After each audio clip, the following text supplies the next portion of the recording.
Não vamos nos enganar. Este ciclo é um pouco diferente do que a maioria esperava, ou seja, também um pouco diferente dos ciclos anteriores. E é por isso que há uma certa incerteza. Eu também percebo isso frequentemente nos comentários, o que é na verdade compreensível. Hoje vamos ver o que realmente é diferente aqui, o que talvez seja até melhor e o que pode ter um impacto negativo. Basicamente, temos o ciclo de 4 anos, e consequentemente, a maioria dos ciclos ocorre de maneira um pouco semelhante. Mas entre cada ciclo, sempre há algumas coisas que se diferenciam. Neste ciclo, temos uma grande vantagem, e são os ETFs de Bitcoin. Cerca de 110 bilhões de dólares que estão neste mercado apenas por causa disso. É uma grande vantagem, esses ETFs de Bitcoin. Aqui, temos simplesmente mais instituições que têm mais facilidade para investir. E também vemos a demanda. Atualmente, ela voltou a subir fortemente. A desvantagem disso é que só temos dinheiro para o Bitcoin. Esse é um pouco o motivo pelo qual alguns pensam que não há mais uma temporada de Bitcoin. E eu não concordo. Eu acho que os ETFs são apenas um adicional. E ainda haverá uma temporada de altcoins. Mas isso é uma grande vantagem. Aqui, realmente temos investidores institucionais e o grande dinheiro. Sozinho, também com Michael Saylor, temos desta vez uma enorme vantagem. Saylor já existia naquela época, mas em comparação. O que ele comprou naquela época em relação ao agora não é comparável. Quantias completamente diferentes. Os bancos estão muito mais amigáveis. Os bancos estão concedendo a Saylor hoje em dia empréstimos muito mais impressionantes. E ele está comprando, muito, com esses empréstimos. Essas já são grandes diferenças. Temos um governo dos Estados Unidos que é mais amigável ao cripto do que nunca. Os Estados Unidos são o país mais importante, e temos esse país do nosso lado. Isso é extremamente positivo. Só é preciso imaginar que no último ciclo ainda tínhamos a SEC lutando contra o mercado de criptomoedas. E o mundo inteiro simplesmente ainda não estava realmente aberto ao cripto. E mesmo assim, testamos essa zona de Fibonacci, do recorde histórico, de 2017 até o fundo, se você traçar a zona de Fibonacci. Ali, alcançamos esses objetivos de preço. E se você transferir isso para a situação atual, deveríamos alcançar pelo menos de 8,5 a 11 trilhões de dólares no mercado total de cripto neste ciclo. Porque neste ciclo aqui também alcançamos essa zona de Fibonacci, só que naquela época ainda não tínhamos de longe clareza regulatória e, na verdade, apenas uma luta contra o mercado de cripto. Agora temos clareza regulatória, todos estão cada vez mais amigáveis ao cripto, e, consequentemente, pode-se imaginar que esses podem ser os objetivos mínimos de preço. E isso seria realmente positivo. Se tudo correr bem, poderíamos até subir significativamente acima disso. O que também é bastante questionável é justamente essa questão. O primeiro trimestre de cripto foi extremamente ruim. No caso do Ethereum, foi quase o pior primeiro trimestre que já vimos. Isso é bem impressionante, embora o Ethereum já seja tão grande. Na verdade, isso é bastante atípico, e realmente não deveria ser assim. O ano após o halving é geralmente extremamente positivo no primeiro trimestre.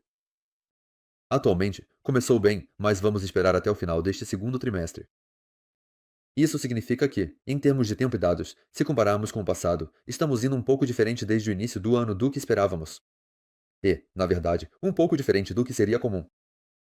No entanto, é claro que existem dados temporais. Em termos de tempo e dados, sempre levou de 17 a 18 meses após o halving para vermos nosso recorde histórico. Em 2017 e 2021 foi exatamente assim. E aqui, isso pode, é claro, acontecer novamente desta vez. Isso significa que veríamos nosso recorde histórico do Bitcoin em outubro ou novembro deste ano. A alcançar. Isso significa que, em termos de tempo, ainda estamos bem posicionados. Em termos de tempo, também foi assim no passado, que simplesmente estabelecemos um certo recorde histórico, depois tivemos um desempenho um pouco pior nos meses de verão, e, em seguida, melhoramos um pouco novamente no final do ano. Vamos ver se desta vez será assim novamente. O que também temos desta vez é uma expansão monetária da liquidez global. Vemos que dinheiro novo está entrando nos mercados. Esse foi o boom de 2017 e aqui está a oferta monetária M2. A oferta monetária N2 aumentou rapidamente, o que nos permitiu escalar aqui. E, acima de tudo, isso foi positivo para o Bitcoin. 2021 no bull run exatamente a mesma coisa. Muito capital novo inundou os mercados e, claro, sentimos isso claramente. Atualmente, também estamos subindo novamente de forma muito rápida, o que é muito, muito positivo. E apenas, com base nesse cálculo, por que subimos tanto agora, deveríamos estar nos altcoins. Em relação ao M2 Money Supply Circuit, podemos ainda ver metas de preço de 150 mil dólares, no mínimo, porque simplesmente temos uma expansão monetária tão grande atualmente. Esses são fatos extremamente empolgantes e importantes que devem ser considerados aqui. Claro, temos algumas coisas aqui que funcionam um pouco diferente. Mas, no geral, isso ainda parece bastante idêntico ao que vimos no passado. Claro, agora depende de onde vamos definir o topo do burro. Mas eu simplesmente confio nesse ciclo de 4 anos. Agora, a pergunta é: quando e quais altcoins se deve comprar hoje em dia? Primeiro de tudo, é preciso dizer que atualmente existem mais de 11 milhões de criptomoedas.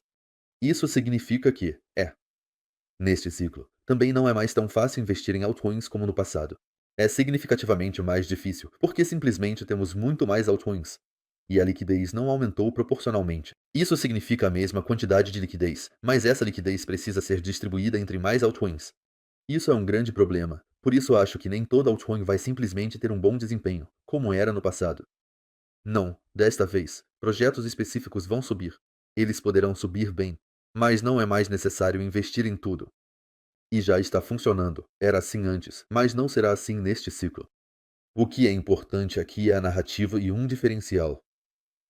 É nisso que se deve prestar atenção em um altcoin. E sobre a narrativa, digo a vocês, isso aqui é muito interessante. Essas narrativas aqui são extremamente importantes. A narrativa RWA, a narrativa IDP são muito importantes.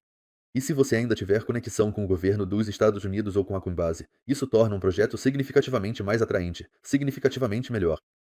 Essas são as coisas em que se presta atenção hoje em dia. No passado, não se dava tanta atenção a isso.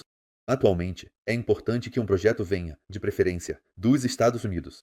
E, de preferência, que realmente se encaixe na narrativa, que seja um pouco especial e, de preferência, que ainda tenha boas conexões. Nesse sentido, a Wall Street nos assumiu completamente aqui e houve algumas mudanças. Mas não é completamente diferente desde o início. O sistema ainda é bastante semelhante. Há apenas alguns novos jogadores, alguns novos atores no mercado, mas a longo prazo, isso aqui ainda é basicamente o mesmo. Eu sou e continuo otimista para o futuro. Tempo e dados falam por si. Macroeconomicamente, nossa situação também está melhorando por causa do fornecimento de dinheiro M2. Por que eu deveria estar pessimista aqui? Ser. Eu também posso imaginar que os meses de verão serão um pouco mais tranquilos. No entanto, espero, mais uma vez essa próxima última alta, até o final deste ano. E então este ciclo teria ocorrido da mesma forma que o ciclo de 2017. Quero dizer, do ponto de vista político mundial e macroeconômico, o alicerce foi simplesmente estabelecido nos últimos meses. Parece cada vez melhor, parece bom que experimentemos uma política monetária frouxa este ano, que vejamos mais cortes de juros.